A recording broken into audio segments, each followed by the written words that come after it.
I'll admit it. I didn't mean to hear her voice the first time.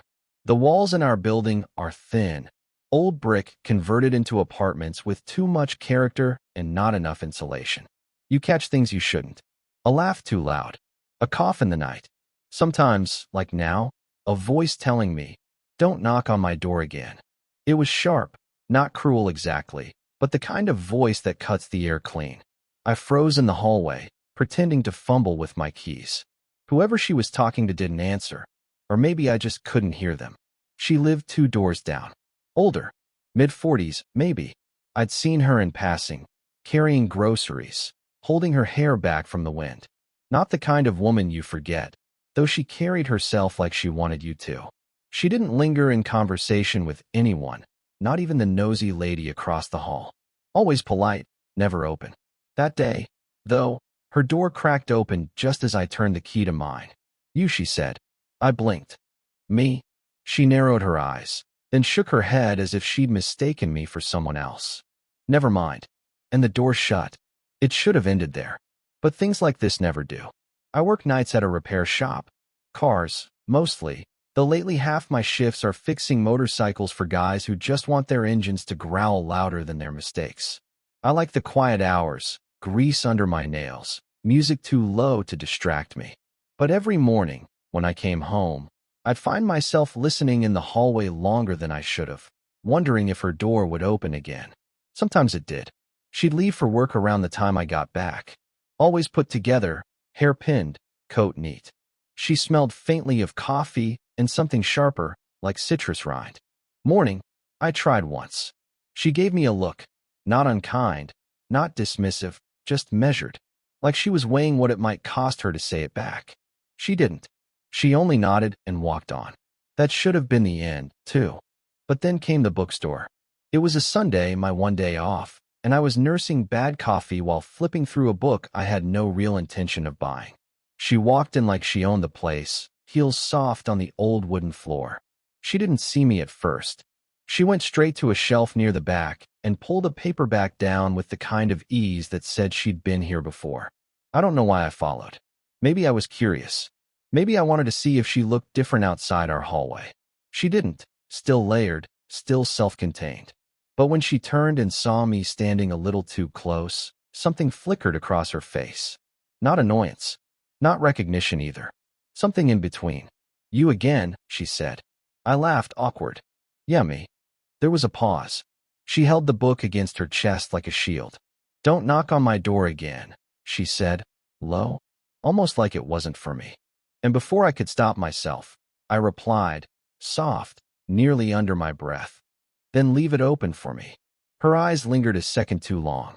A faint twitch at the corner of her mouth. Maybe irritation, maybe something else. She walked past without a word, but I swear the air shifted as she did. That line, my line, I've replayed it 100 times since. Why did I say it? Why didn't she answer? Maybe it was nothing. Maybe it was everything. All I know is this. When she brushed past me in that quiet bookstore, I felt something I hadn't in a long time. And it hasn't let me go since. It was late, too late for errands, but I was coming back from the shop with oil still clinging to my knuckles when I found her in the stairwell. She was crouched near the railing, struggling with a heavy bag of groceries that had torn open. A jar of pasta sauce had already rolled a step down, cracked but not broken. She muttered something under her breath, sharp, exasperated, but not loud enough to echo. "Here, let me." I set my bag down, crouching beside her. "I've got it." She cut in quickly, one hand braced on the step. I didn't argue, just picked up the runaway jar and held it out. She hesitated, then finally accepted it, her fingers brushing mine for only an instant. Warm, tense. Her coat sleeve slipped as she took the jar, and I noticed the faintest tremor in her hand before she pulled it back. She masked it by smoothing the bag, securing what she could. "You shouldn't carry all this yourself," I said. "And you shouldn't worry about me," she replied, steady but tired. I smiled small. Too late for that. That earned me a look, one that should have been dismissive but wasn't. She sighed, and for the first time, the armor slipped just slightly. A tiny laugh, tired and almost self-mocking, escaped her. 20 years younger, and you think you can lecture me," she said. shaking her head. I didn't say lecture. Just help. Her mouth opened, then closed again. She didn't answer, and in the silence I caught something else. The faint shadow beneath her eyes. The way her shoulders sagged when she thought no one was looking. She carried herself tall, always, but tonight it seemed to cost her. I gathered the last of the groceries into a steadier hold and nodded toward her door. At least let me carry it the last few feet. This time, she didn't argue. We walked the hallway in silence, close but not touching. The bag rustled in my arms. The keys clinked in hers. At her door, she unlocked it with careful precision, as though buying herself a moment before facing me again. When she finally turned, the expression on her face wasn't one I expected. Not annoyance, not gratitude exactly. Something more vulnerable, like she was caught off guard by her own need for help.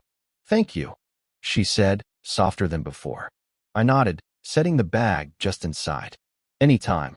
There was a pause. Her hand lingered on the doorknob, fingers tapping once, then stilling. For a second, it seemed like she might say something else, something heavier. But the silence stretched, and instead she gave me a faint smile, brief, almost reluctant, before closing the door between us. The click of the lock echoed down the hallway, sharper than it should have been. And yet, standing there with the weight of her tired smile stuck in my chest, I couldn't bring myself to walk away right away. Not yet. It was rain that did it. The kind that clung to your clothes and sank into your bones, unrelenting. I was halfway up the block, soaked through after a shift gone long, when I saw her standing at the entrance of the building, fumbling with her umbrella. It had snapped inside out, ribs bent awkwardly, the fabric sagging like a broken wing. She glanced at me, half annoyed, half defeated, hair plastered to her temple. "Looks like you lost that fight," I said, forcing a grin. Her eyes narrowed, but the corner of her mouth tilted just slightly. "Don't start." I lifted my jacket without thinking. "Come on. Let's get you upstairs before you drown." She hesitated, the kind of pause that stretched longer than it needed to. Then, with a small sigh, she stepped closer, tucking herself under the jacket with me. Her shoulder brushed my chest, her perfume sharp and faint beneath the smell of rain and asphalt. We walked close, too close, our steps falling into an awkward rhythm. Inside, the lobby was quiet, water dripping from our clothes onto the tile. Neither of us moved right away. She let out a breath, soft, almost a laugh, but not quite. "You shouldn't keep doing this," she said. "Doing what?" "Making it easy to forget things." Her voice dipped on that last word, and my chest tightened. I wanted to ask what she meant, but before I could, her phone buzzed. She pulled it from her coat pocket, the glow lighting her face. The name on the screen flashed clear enough for me to see. Mark. She froze, thumb hovering, jaw tense. "You should answer," I said quietly. Her eyes flicked to mine. For a moment, I thought she might hand me the truth right there in the silence between us. Instead, she declined the call and slipped the phone back, her hand trembling slightly before she hid it in her pocket. "Some things don't need answering," she murmured. The elevator doors opened with a soft chime. We stepped inside, still damp, the space too small, our reflections doubled in the mirrored walls. I could see her biting her lip, see the tiny rise and fall of her breath as though she were steadying herself. I wanted to tell her that she didn't have to do this alone, that I noticed the shadows under her eyes, that I couldn't stop thinking about the way she said forget things. But the words lodged in my throat, heavy and dangerous. She shifted slightly, brushing against my arm, and it felt like the air tightened between us. My hand twitched at my side, half an inch from hers. The elevator dinged. Her floor. We both stepped out, side by side. She slowed by her door, keys in her hand, then looked at me, not directly, but long enough that my pulse hammered. "Good night," she whispered, softer than rain. And though my hand nearly lifted, almost reaching for hers, I let it fall back. Almost. The storm hadn't let up all night. Wind rattled the old windows of the building, rain slipping steady against the glass like a clock you couldn't silence. I hadn't meant to see her again that late, but when I stepped into the hallway for the mail I'd forgotten earlier, her door was already cracked open. Light spilled out, warm against the dark. "Forgot your mail too?" I asked weakly. She looked up from where she was sitting on the floor, envelopes scattered around her like dropped cards. For once, her hair was down, slightly tangled from the damp. No armor of neat pins and pressed lines. She didn't smile, didn't frown, just studied me like she wasn't sure whether to send me away or let me stay. "Come in," she said finally, the words flat but not cold. I stepped inside. The air smelled faintly of tea gone lukewarm. A single lamp burned in the corner. I lowered myself onto the floor across from her, the wood cool beneath us. For a long stretch, neither of us said anything. Only the storm filled the silence. Finally, she sighed. "This is strange." "What is?" "You and me. These moments." Her voice caught on the last word, like it wasn't the one she meant. I swallowed, the question tumbling out before I could stop it. "What are we doing?" Her eyes flicked up, meeting mine, and for the first time she didn't look away. There was no sharpness, no guarded distance, just exhaustion, and something raw beneath it. "I don't know," she admitted. The words came out brittle, as if they'd been sitting unsaid too long. And I can't afford not to know. The air between us tightened. I wanted to reach across, steady her shaking hands where they rested on the mail, but I didn't move. She closed her eyes briefly, her jaw tense. "You're too young for this," she whispered. "Too young for whatever this is turning into. And you're too tired to keep pretending it isn't." I replied before I could think better of it. That cracked something open. She let out a laugh, low and joyless, covering her mouth with one hand. "God, you don't even realize what you're asking for." "I'm not asking," I said softly. "I'm just here." Her gaze lingered on me, long and unbroken, until it became almost unbearable. The storm outside faded into a dull hum. Time stretched. For the first time, she didn't mask how weary she was, not just from the day, but from holding everything inside. She looked at me as if I was both a mistake waiting to happen and the only person in the room. The silence grew heavy, pressing down, until she spoke again, voice almost breaking. "I can't let you be the one who saves me."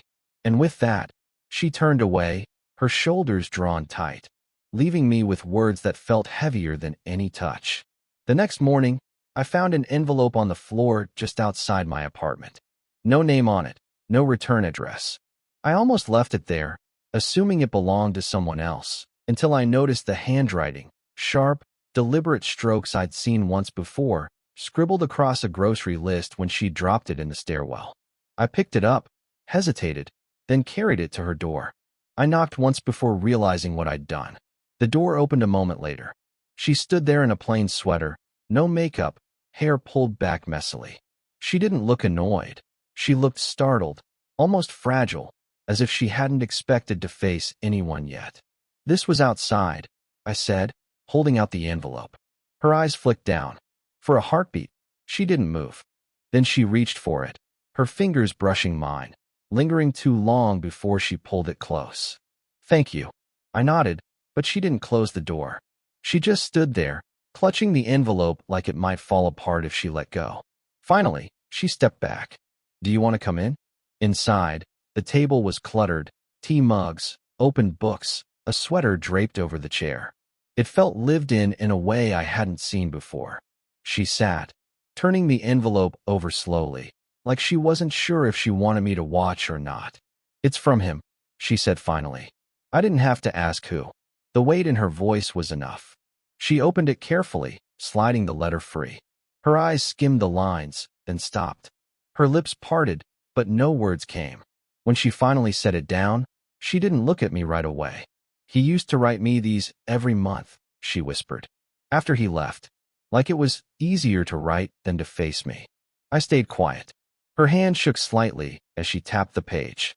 "It's always the same. Apologies. Promises he never kept. But this," she broke off, swallowing hard. "This one says he's getting married." The words hung there, heavier than the storm the night before. She let out a breath, sharp, uneven. "It's ridiculous, right? Years have passed. I should have expected this. I should be." She stopped herself, shaking her head. I searched for something to say, something that wouldn't sound cheap. "You don't have to be anything," I managed. She laughed softly, but there was no humor in it. "You remind me of him, you know." Not the man who wrote these, but the man I thought he was. That's the problem. Her gaze finally met mine, steady, unflinching. The confession landed like a stone in my chest. For a moment, neither of us moved. The air thickened with all the things neither of us could name. Then she whispered, so quietly I almost didn't hear it. Don't make me believe in someone again. And I couldn't tell if it was a warning or a plea. Days passed, but her words clung to me. Don't make me believe in someone again. They rang louder than the machines at the shop, louder than the traffic outside our building. I didn't knock. I didn't linger in the hallway. I told myself space was what she wanted.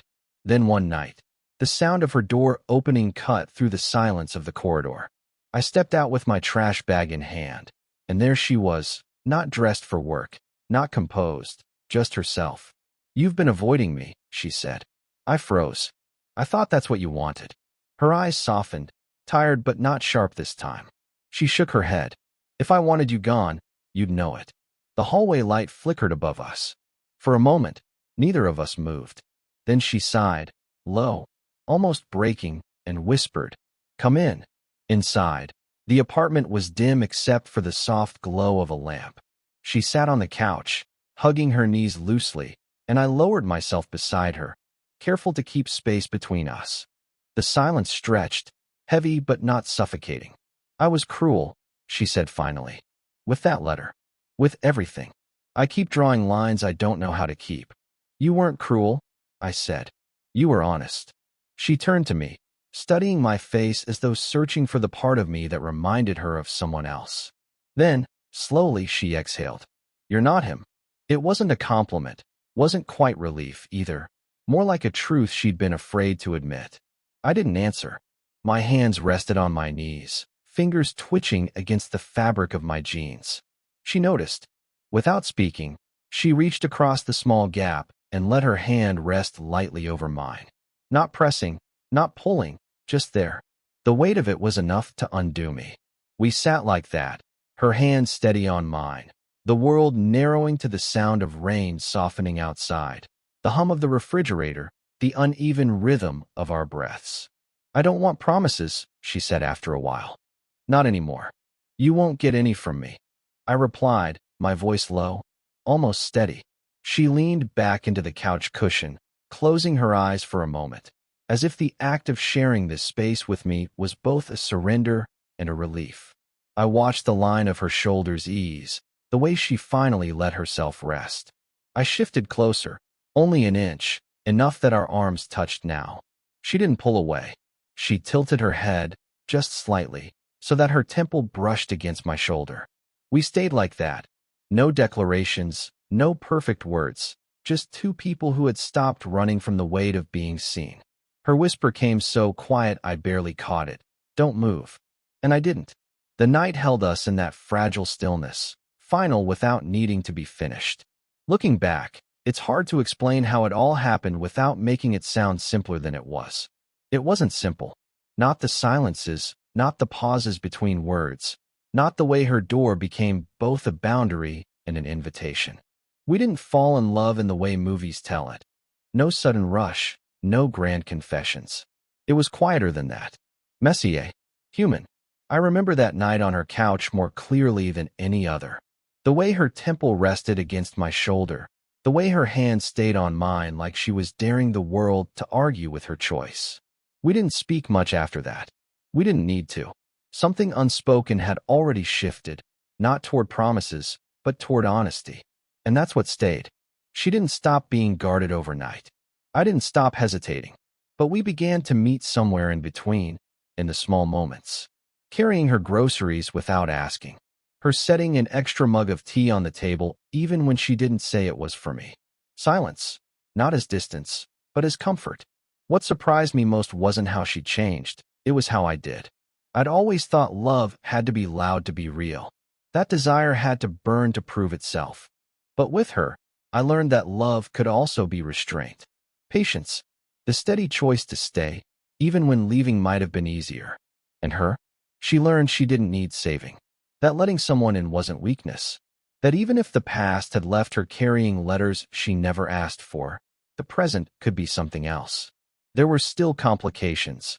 Unreturned calls, neighbors who noticed, mornings when neither of us knew what to say. But the difference was that we stopped pretending those complications erased what was between us. Sometimes she'd look at me, half exasperated, half tender, and say, "You don't know what you've gotten yourself into." And maybe I didn't. But I knew this. Whatever it was, I wanted it. And maybe that's what love really is. Not a perfect ending. Not even a clear beginning. Just two people who finally stop running from the quiet pull toward each other. So when I think about her words, "Don't knock on my door again," and my foolish reply, "Then leave it open for me," I smile now. Because the truth is, that door never really closed again. Not after her tired smile. Not after the rain. Not after the silence that spoke louder than either of us could. And if you're listening to this, maybe that's the only lesson worth carrying. Sometimes love isn't found in the words we say, but in the spaces we dare to leave unspoken. Tell me, have you ever felt something unspoken pulling you closer to someone?